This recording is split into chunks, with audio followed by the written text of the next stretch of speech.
Welcome back to Max Reaction. How are you doing today? Hopefully you're doing good. I'm doing good. Spending a lot of time with the family, like I keep saying. We're in quarantine. It's been like 3-4 weeks. You know, my job, it's shut down. So let's make some videos. Let's react. Let's read some world news. Let's see what's going on. Hopefully you're home, you're safe, you're with your family. If you're one of those healthcare workers or any other worker that has to go out, please stay safe. Please wear the proper mask and everything. We need you, we need you, we need you, and our prayers will be with you. But for now, we're going to check out world superpower conflict. America versus China. And I don't know if I'm naive, but I know China is big. I know they're considered, you know, the world's factory, but I'm not prepared to call them a superpower.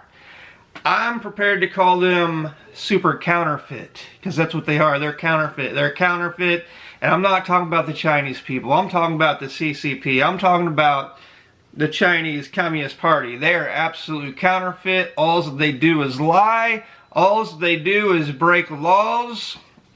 All they do is interfere in other countries' business, and if you do business with them, you're going to be counterfeited. I know the United States does a lot of business with China, and we are counterfeited. As you know, Trump is our president over here in the United States, and he sees them for who they are and what they are. So, yeah, it's going to be a rocky road for China coming up, especially with all this Chinese, not Chinese virus, but CCP virus, Chinese Communist Party virus, that they sent all through the world. And yes, I'm going to say they sent because they allowed it to happen. They allowed it to happen. They pressured the WHO, the World Health Organization, to let it happen. So they're counterfeit too. The World Health Organization, you can just throw them in the dumpster. They're not worth anything. Everything they've recommended this far has been wrong. They said, do not stop flights. That's racist. That is not racist. That's trying to protect your people. Trying to protect your people is not being racist. And if trying to save your own people's lives is racist, then so be it, but it's not. And the World Health Organization said you should not stop flights. Well, that was total bullshit. That was total crock. We should have stopped all flights. Every country should have blocked flights in China and let them deal with their own virus, because that's where it propped up, that's where it spread, and that's where it should have stayed. But guess what? The WHO said, no, everything's fine. You can't even catch it from human to human. Well, that was another lie that China told and that the World Health Organization told. And guess what? You could definitely catch it from human to human, even more so than any other virus that's came out of there, or the seasonal flu. It's that much more contagious. So that was a big freaking lie. Massive lie. And then they claimed, oh, it's not a pandemic. We just have some outbreaks in this country and some outbreaks in that country. And guess what? Outbreaks have happened in basically every country. I don't know, there might be a couple small island nations that hasn't, but basically around the world, it's happened in every country. So that's why I call China counterfeit. I could think of a million reasons why we should call them counterfeit, but they're a superpower counterfeit nation in my eyes. And that just goes for the CCP. I have Chinese friends. I like Chinese people, but I do not like the Chinese Communist Party, and they are a big counterfeit group, and they're going to have their eyes open up soon. But anyway, let's check this video out. It's called World Superpower Conflict, America versus China. And it's not America versus China. It's America and the world versus China, because China wants to counterfeit everything they do. All their business they do with other nations is counterfeit. Just ask all these nations that are buying all this metal equipment that's defaulty. It's counterfeit. It does not work. It's costed more lives. Anyway, let's check the video out. Trump era has created a new challenge for China. Big challenge. Big challenge. American officials have strongly signaled the move towards a great power clash with China that will likely define international politics for the foreseeable future. And I don't want a military conflict with them. I just want all the countries to pull their business out and then let them see how they do without all our businesses in China. You know what I mean? Let's see how they do. They won't be able to prop themselves up. They can build all the ghost cities they want, all these big, massive skyscrapers as far as you can see with nobody in them, because it's all fake. It's all like, oh, look at our economy. We're building so much because we're on fire. Guess what? No, you're not. I don't want a military conflict. I want to well, I take that back. We need to make sure they don't try to control the South China Sea, as they call it. But other than that, pull the factories out. Every country, do it. Let them see what they can do amongst themselves. They'll starve. They already are starving. But anyway, let's keep going. While many have hoped for a more civil competition, American officials have signaled a full embrace of great power conflict that will polarize the world economically, militarily, and technologically. At this year's Munich Security Conference, they urged the nations of Europe and many others to embrace a Western front against China far beyond European countries. Issues. Boris Johnson hears us. They specifically took aim at China's 5G technology produced by Shenzhen-based tech giant Huawei. Yeah, no thanks. No thanks. The United States is convinced the C5+1 to bolster Central Asian nations' sovereignty against Russian hegemony and Chinese economic pressure. The United States, too, has warned the Arctic Council about Russian and Chinese designs to exploit the Arctic for unfair gain, something I know we care about collectively. Secretary of Guaranteed you do not want this technology in your country, and they've already spread it into a lot of European countries where they have agreed to use it. Do not use it. It's not good. They're going to spy on you. They're going to steal your secrets. We know how China rolls. I know you know. They counterfeit everything they can get their hands on. of State Mike Pompeo's speech they want to know your Munich, secrets. a mix of confronting the Europeans about reality and football coach pregame pep talk, was dedicated to challenging the Europeans on the narrative of the transatlantic decline. True to form, the Secretary of Swagger, elating the crowd with a jubilant narrative about how the West is victorious against all foes and that European states need to join the American bandwagon to bask in the glory. We got a Joining little America experience, very specifically to say meant the aligning least. with Washington against China. He said Huawei and other Chinese state-backed tech companies are Trojan horses for Chinese intelligence. Absolutely. In his address, Secretary of Defense Mark Esper offered the same review of China's WTO membership and stated that the world must wake up to the challenges presented by China's manipulation of the long-standing international, rules-based order that has benefited all of us for many decades. Esper said that China's economic and technological development and its military expansion was a threat and argued that Europeans adopt Western technologies on 5G communications to the exclusion of China's Huawei, today's poster child for this nefarious activity. Pompeo's speech was actually somewhat mild compared to other anti-China addresses he has made recently, most notably his address to Stanford University's Hoover Institute, where he dedicated the bulk of his speech to how the United States is responding to the challenge from the People's Republic of China, and chastised Beijing's policies on a range of topics including human rights, military policy. That's another thing. Human rights. Is there human rights in China? Hell no, there's no human rights. And guess what just happened? They had an official get elected to the Human Rights Board of the UN. Of all people, of all countries, they put a person from the Communist Party on the Human Rights Board of the UN.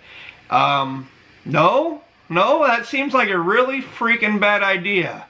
We know the human rights in China. There isn't any. We know the labor camps in China where they harvest organs. Oh yeah, look it up, check it up. It's fact. We know if if anybody's racist, the Chinese Communist Party's racist. Look what's happening just the other day where they're kicking all these people out that's from Africa out of their house just because they're from Africa. And these people are homeless. Who's being racist? The Chinese Communist Party just said Taiwan was racist to them. And when I say that, I'm saying that the head of the World Health Organization said it, because he's part of the party. He may not be Chinese, but he's definitely part of the party. That much is clear. No, the World Health Organization won't even recognize Taiwan as its own sovereign country. They claim it's China. No, it's not. Hell no, it's not. It pisses me off. As saying that American support of Chinese ascendance into the World Trade Organization was a mistake. No one can doubt that the specter of near-pair competition looms large, but Esper and Pompeo's desire to take on the posture they did in Munich likely has more than one reason. For one thing, without the United States trying to set the agenda around China, the focus on the conference would have likely been overwhelmingly on Russia. Russia's not scary at all. The only thing Russia can do, their military sucks. Their leadership sucks. The only thing they got is oil, and they try to hack you to death. And that's a vital weapon nowadays. It is. Do not get me wrong. Do not get me wrong. Hacking countries, hacking bank systems, hacking information. Yeah, that's not good. That's not good at all. But get out of here with Russia. They're just, their military sucks. That's not a threat at all. China, a little bit much more. They're counterfeit. Don't get me wrong. I'm not backing up on my statement. Because China lies so much. They lie so much to get, countries to do business with them. You can't trust a damn word they say. So that makes it a little bit more scary. You can't trust Russia neither. But China has some capabilities. They're a little bit more scary. And that they push out on other nations a lot more than Russia does. Russia does too over there by Ukraine and stuff. But China, they reach over the boundaries way too often, which makes them even more scary. For his part, France's President Emmanuel Macron encouraged dialogue with Moscow, but the discourse in an international conference being focused on Russia and President Vladimir Putin would have likely been awkward and complicated to maneuver for the large American contingent in attendance. Repositioning America and the world on a Cold War footing also presents an opportunity to shape American foreign policy discourse. As historian Walter Russell Mead outlined in his treatise on American foreign policy traditions, the Cold War in the presence of an intractable and identifiable foe created a stable order in American foreign policy circles favoring hawkish influences. During the Cold War, there was not only greater cohesion and cooperation among contending foreign policy ideologies in Washington, but more pragmatist and non-interventionist forces either had their influence relegated or actually spent the duration of the conflict endorsing hawkish endeavors. Furthermore, civilizational competition with China and Russia would also restructure America's now expanded alliance network.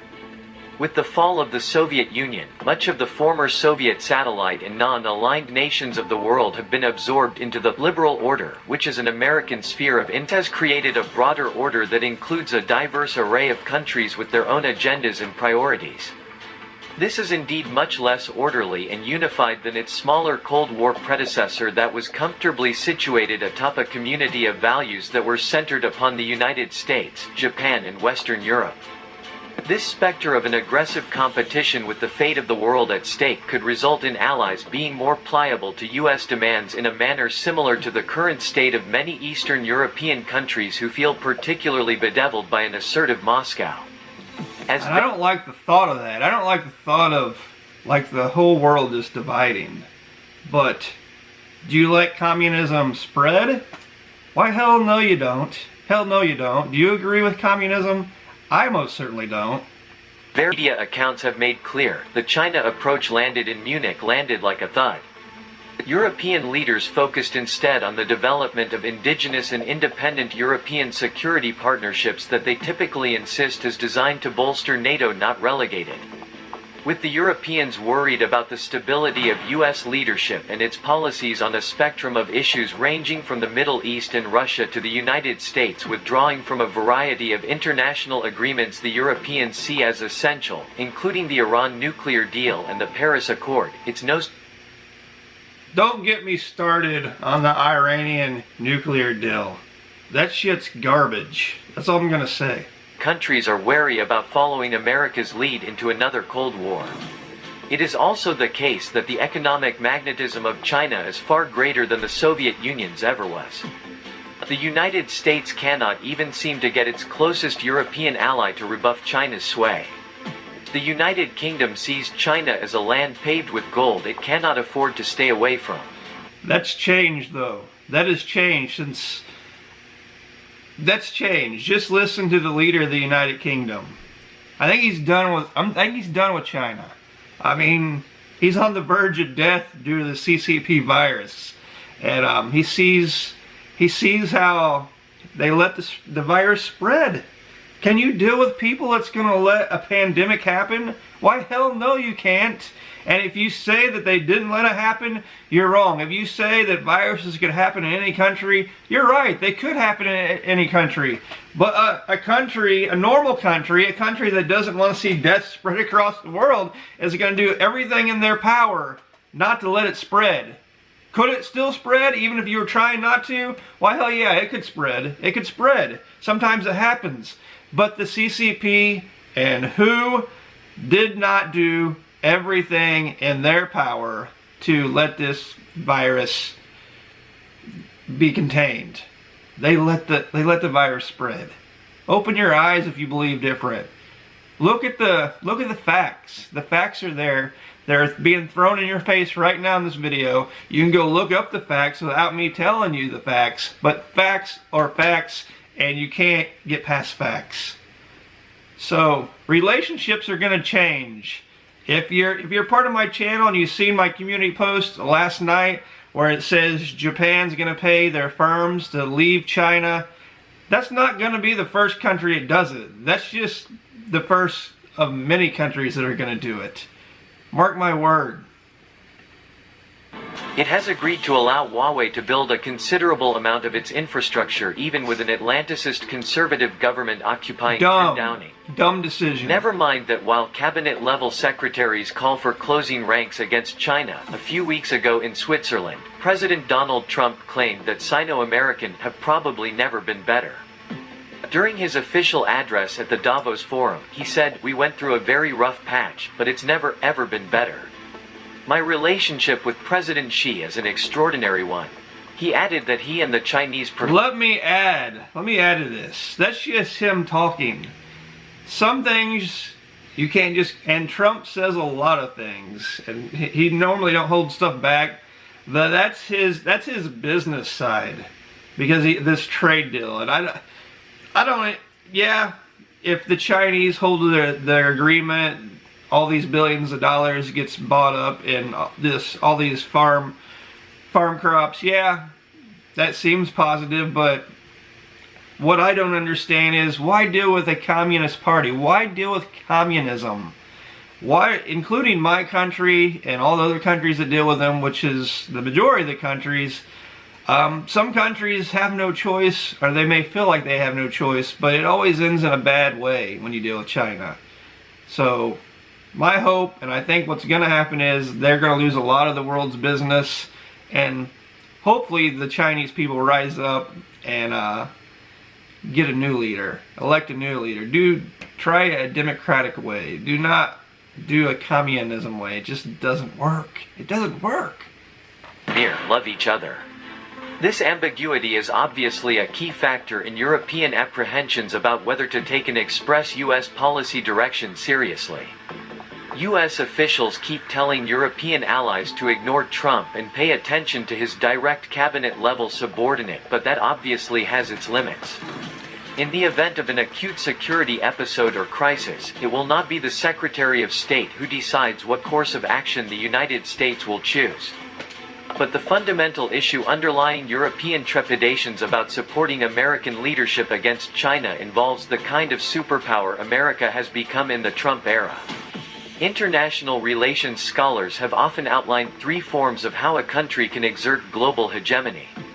The benign hegemon, which is happy to absorb the cost of global security and trade, the structurally advantaged hegemon that recovers cost through the accumulated political advantages of being the hegemon, and the coercive hegemon that enforces a kind of taxation on other states to recover the cost. The United States thinks of itself as the prior form, actually operates as the middle form, and, in the era of Trump, is very clearly transitioning to the later. What Pompeo and Esper were asking of the Europeans, especially on the issue of 5G telecommunications, was to invest in the future of American hegemony for the sake of the coming clash against China. Perhaps on no issue more clearly than 5G communication, the United States is asking Europe to forego its economic interest for the sake of American advantage. Attorney General William Barr has already acknowledged that the 5G issue is not merely a security concern, it's an endeavor to maintain a qualitative economic and technological edge over China as well. I agree with that. I agree with that. I agree with the fact that China, Russia is using it as a Trojan, but I also agree with this that whoever they use has an advantage. That's just common sense. I do agree with that. This should not be a surprise, as great power conflicts are a societal competition rather than just military and intelligence rivalry. Right. But facing a hegemon fundamentally contemptuous in their interests, hostile to their priorities, and increasingly at odds with their values, they do not see such an investment as being in their best interest. A survey of 8 key European countries featured in the 2020 Munich Security Report, published at the conference, showed that Europeans overwhelmingly support their nation taking a neutral position in the Sino-American rivalry. They even favored neutral footing on the competition with Russia by comparable margins. An examination of the views of European ambassadors in Washington conducted by the Carnegie Endowment also displayed the deepening disenchantment with American leadership in Europe.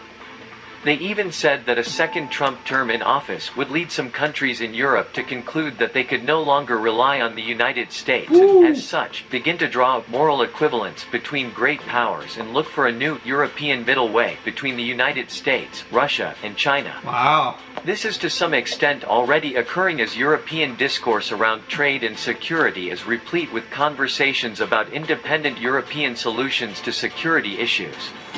Washington's more unilateralist approach towards the world has various advantages and disadvantages, but any assessment of it has to consider the second and third order consequences that were broadly on display at the Munich conference. I agree with that. Europe should depend more on itself. It should depend more on itself. I totally agree with that. That's only logical. Power conflicts are a societal competition rather than just military and intelligence rivalry. But facing a hegemon fundamentally contemptuous in their interests, hostile to their priorities, and increasingly at odds with their values, they do not see such an investment as being in their best interest. But they invest with China in this infrastructure, and see how that is working, you know. Let's just take example of Italy. You know, they have welcomed China in. They even allowed China police officers patrol the Italy streets in some areas to make the Chinese people live there more comfortable. That sounds ridiculous, don't it? But that's actually going on. There's up to 50,000 Chinese people working in Italy right now. Well, I don't know about right now because of the lockdown, but that are in Italy right now that was running all these sweatshops for all these designer brands. China, like Italy's opened their arms up to China, and China's flooding Italy basically. And they're buying up companies over there, buying up factories, importing more Chinese, and no coincidence, that was one of the hot spots.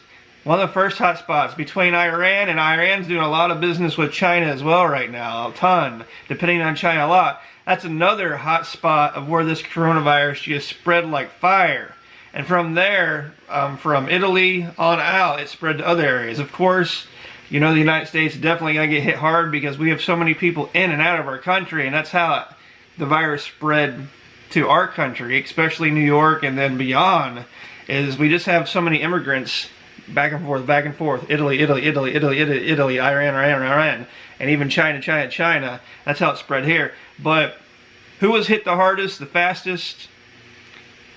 Italy, Iran, and they have major dealings with China right now. You just cannot trust them. Anyway, those are my thoughts. You may disagree with me. That's perfectly fine. You have every right to disagree with me. Comment down below. Let me know what you feel, what you think. And I'll see you next time. Peace.